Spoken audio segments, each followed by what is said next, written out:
आपका वो लगता है एनफोर्समेंट वाला है, झुग्गी झोपड़ी नहीं है वही। मैंने गेट पर बेचारे फोर्स का वो जो घेरा हुआ है देखिए कितना खराब लगता है। 9-10 अंग्रेजी आप बोलते हैं नहीं टूटा फूटा। Start. I have with me Devendra Kumar, son-in-law of CM Jitan Ram Manjhi, who is also the private assistant to the CM and is very close to the chief minister. Devendra जी, ये बताइए कि आपकी शादी मांझी जी की बेटी से किस साल में हुई और उस समय क्या आपको लगता था कि मांझी जी आगे चल के मुख्यमंत्री बनेंगे और आप इस तरीके से करीब रूप से उनके काम को देख सकेंगे? ऑब्वियसली मैं ये सच्चाई बताऊं कि उस वक्त हम लोग के नज़र में जो विधायक का भी रोल हुआ करता था ना, लगता था कि विधायक शब्द, एमएलए शब्द, वो तो हम लोग सोचा भी नहीं था। तो उस वक्त जब ये रिश्ता लेकर हमारे घर में आया तो उस समय मेरा बड़ा भाई थे जो हमारे घर को हैंडल करते थे, गार्जियनशिप उन्हीं के अंदर में था। उन्होंने डिफाइन किया कि एमएलए क्या है, विधायक क्या है। हम लोग इस पॉलिटिक्स को हम लोग नकारते थे कि ये बेकार है। तो मांझी जी की बेटी से किस साल शादी हुई है? वो 92 में हमारी शादी हो गई थी। जब मैं सेकंड ईयर इंजीनियरिंग में था उस वक्त मेरी शादी हो गई थी। और उस वक्त हम लोग टेक्नोक्रेट टाइप का थे, एकदम अच्छा सोच, ऑफिसर वाला सोच था। पॉलिटिक्स में थोड़ा सा कम इंटरेस्ट था, हम लोग नहीं चाहते थे कि पॉलिटिक्स, लेकिन बाद में चलकर धीरे धीरे पता चला कि इसी से देश दुनिया चलती है, यही लोग राजा होते हैं। आपने नौकरी नहीं की? इसलिए हमको लगा कि ये रास्ता बेहतर होगा। यदि देश के लिए कुछ करना है, समाज के लिए कुछ करना है, तो इससे बेहतर रास्ता कुछ नहीं हो सकता है। सो मैंने इस रास्ते को चुना। तब से अभी तक, मतलब कि आपने बोला कि दिनचर्या रोज का आप इनका देखते हैं, काम धाम देखते हैं, तो एक दामाद के रूप में और निजी सहायक रूप में कोई कठिनाई आती है? क्योंकि आप एक निजी सहायक भी हैं उनके, प्राइवेट असिस्टेंट जो आप सचिव का काम होता है, और एक दामाद भी हैं, तो कोई परेशानी होती है? नहीं, एक्चुअली घर में ये हमारे फादर इन लॉ हैं, घर में हम दामाद हैं, लेकिन जब ऑफिस ड्यूटी में हम आ जाते हैं कि एकदम पीए हो जाते हैं हम। और मेरा बॉडी लैंग्वेज, सारा कुछ एक्टिविटीज़, इवन के पैर छूकर प्रणाम भी नहीं करना, जो सिस्टम है एस सर नो सर वो मैं करता हूँ। घर में जाता हूँ तो मैं पिता हो जाता हूँ। और जब ऑफिस ड्यूटी में रहते हैं तो आप अपना पूरा प्रोटोकॉल मेंटेन करते हैं? डिसिप्लिन में आप मुझे खड़ा हुआ देखेंगे, पाएंगे।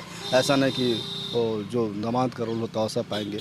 वो उनका कागज़ जब लिया तो उसका कैसे सिस्टम में हमको फाइल में करके उनको प्रस्तुत करना है वो देखेंगे आप। ये मैं सिस्टम को फॉलो करता हूँ। तो पीए, मैं ऑफिस में पीए हूँ ऑब्वियसली 100%, और घर में जाने के बाद वो भी समझते हैं इस बात को और मैं भी समझता हूँ इस बात को। तो निजी पहले आप सचिव का काम देखते थे जो मंत्री थे? जी जी जी। तो उस समय का क्या काम था आपका? उसमें एक्चुअली जो कार्यक्रम तय करना होता था, जो प्रोग्राम बनाना होता था, वो हम लोग के सिग्नेचर से ही जाता था। फाइनलाइजेशन हमारे थ्रू होता था। जब कार्यक्रम जैसे तय हुआ फलाने डेट में फलाने साहब को जाना है तो उसका रूट क्या होगा, रूट निर्धारण तक भी हम लोग करते थे। और उसको फैक्स करना, थाना को रिपोर्ट करना, डिस्ट्रिक्ट को रिपोर्ट करना, ये हम लोग का कर्तव्य हुआ करता था। किस रूट से जाएंगे, कहाँ रुकेंगे, ये चीज़। वो खाना में क्या पसंद करते हैं, वो नॉनवेज खाएंगे कि नहीं खाएंगे, आज वेजिटेरियन है, आज क्या खाएंगे, कद्दू का सब्जी खाएंगे। इस तरह से हम लोग इंस्ट्रक्ट भी करते थे। आगे जो खाना हम लोग को प्रोवाइड किया जाता था उसमें हम लोग बताते थे कि आज कद्दू का सब्जी साहब खाएंगे। तो निजी सचिव के नाते आप पॉलिटिकल काम सब देखते हैं उनका, जैसे क्षेत्र के लोग आए, जो गरीब लोग आए, उनको कैसे मांझी जी के पास सामंजस्य बैठाते हैं?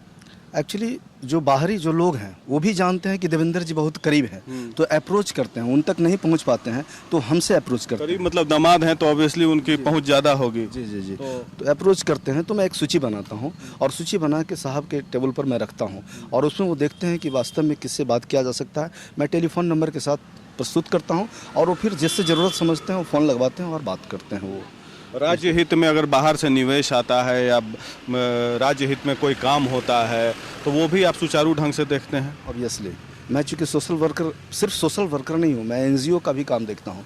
तो मैं जानता हूँ कि कैसे इसका प्रपोजल तैयार होता है, कैसे कंसेप्ट आते हैं, वो भी मुझे पता है।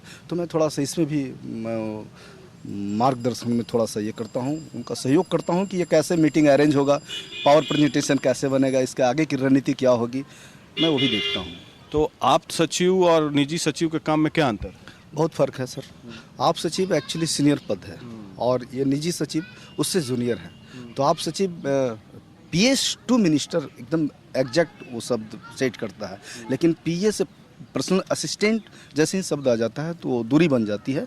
लेकिन चूंकि मैं पर्सनल हूँ, मतलब उनका एकदम नज़दीक हूँ, इसलिए उनका नज़दीकी काम जो चीज़ है वो मैं देखता हूँ। बाकी ऑफिशियल जो काम है वो नज़दीकी काम में क्या क्या? जैसे नज़दीकी काम में मान लिया उनका बेडरूम में उनका गया और पंखा नहीं चल रहा है तो इंस्ट्रक्ट करेंगे कि देवेंद्र जी यहाँ का पंखा ख़राब है, तो मैं वो संबंधित एग्जीक्यूटिव इंजीनियर को बताऊंगा कि भाई यहाँ का पंखा ख़राब है, प्लीज़ इसे रिपेयर कीजिए।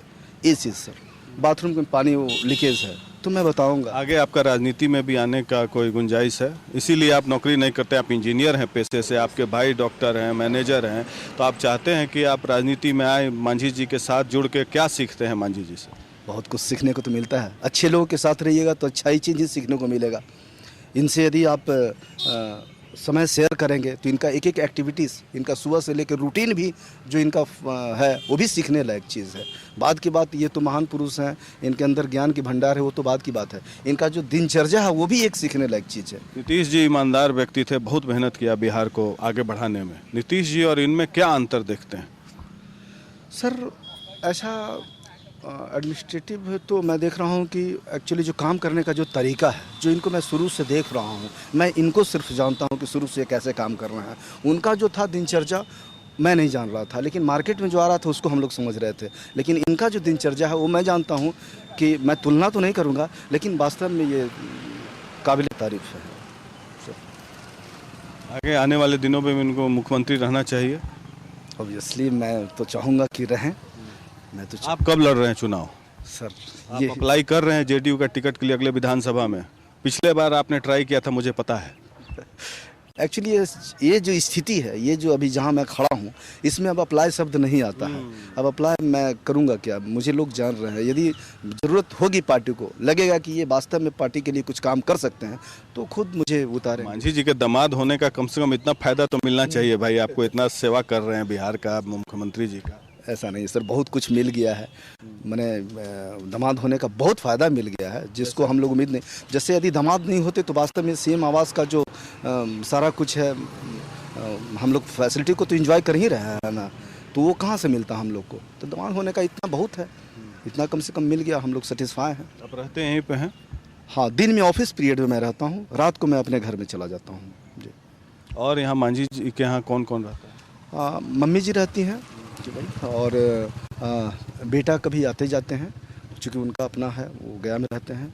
यहाँ कोई इनका परिवार साथ में रेगुलर नहीं रहता है, कोई परमानेंट। जी सर।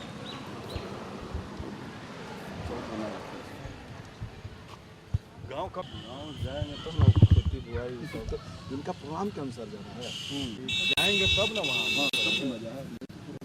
वहाँ अभी तो साथ में थी, अभी बैठे हैं यहाँ।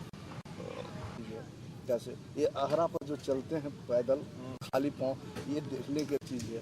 कैसे करेंगे तो नीतीश जी का भी करेंगे इसीलिए भाई, आप क्या सोच के तो मैं भी लगा हुआ हूँ कि कोई कहीं सोच ले कि बहुत दिन से बेचारा बना दूँ, सीधा आदमी है, उसको लगा कि चला लेगा सबको लेके, तो इसीलिए एकदम सामने हुआ था। हम लोग तैयारी कर चुके थे, प्रोग्राम हम ही को बनाना था, फाइनल हो गया था, सब फैक्स भी हो गया था। क्या जाने हाँ कि हम लोग Start. I am right here in Wanaremark, the official residence of the Bihar Chief Minister Jitan Ram Manjhi. Mr. Jitan Ram Manjhi stays right here in this residence.